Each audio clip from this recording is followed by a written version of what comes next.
పటాన్చెరులో శ్రీకృష్ణ జన్మాష్టమి వేడుకలు నిర్వహించారు. జన్మాష్టమి వేడుకల్లో దుబ్బాక ఎమ్మెల్యే కొత్త ప్రభాకర్ రెడ్డి, మాజీ protem speaker Bhupal Reddy, Patancheru coordinator Adarsh Reddy, Gadila Srikanth Goud పాల్గొన్నారు.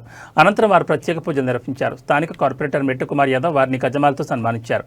పటాన్చెరు కార్పొరేటర్ మాట్లాడుతూ ఈ గుడి చాలా కష్టపడి అందరి సహకారంతో నిర్మించుకోవడం జరిగిందని, అప్పటి నుంచి జన్మాష్టమి వేడుకలు ఘనంగా జరుపుకుంటున్నామని తెలిపారు. భక్తులు అధిక సంఖ్యలో పాల్గొని భగవంతుని దర్శించుకుని స్వామివారి తీర్థప్రసాదాలు స్వీకరించుకోవాలని, అనంతరం అన్నదాన కార్యక్రమంలో పాల్గొనాలని కార్పొరేటర్ కోరారు.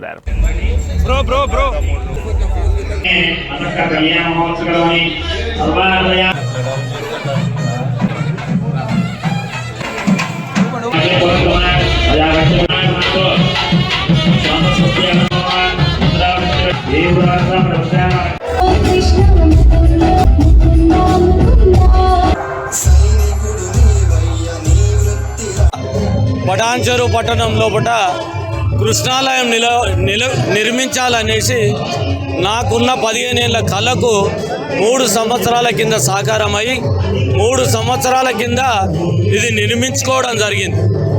ఈ టెంపుల్కు 2,16,00,000 రూపాయలు అయితే డోనర్స్ ఒక 58 లక్షల రూపాయలు డోనర్స్ ద్వారా వచ్చినాయి. మిగతా డబ్బులు మేము వేసుకొని ఈ టెంపుల్ను కట్టడం జరిగింది.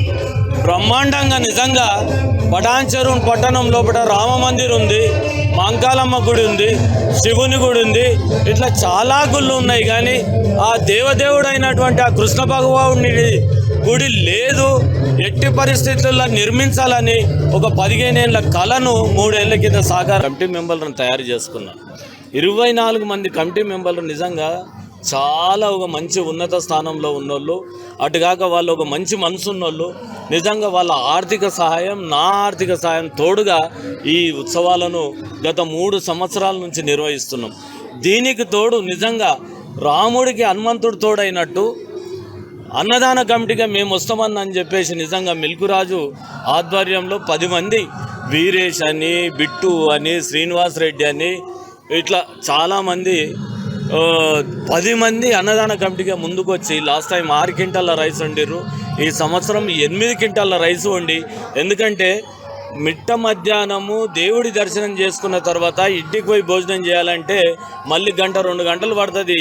ఆడపడుచులకు ఇబ్బంది కాబట్టి ఇక్కడనే భోజనం పెట్టినట్టయితే బ్రహ్మాండంగా గుడికి వస్తారు, భోజనం చేస్తారు, హాయిగా ఇంటికి వెళ్ళిపోతారు. ఇంటికాడ ఇబ్బంది ఉండదన్న ఉద్దేశం మీద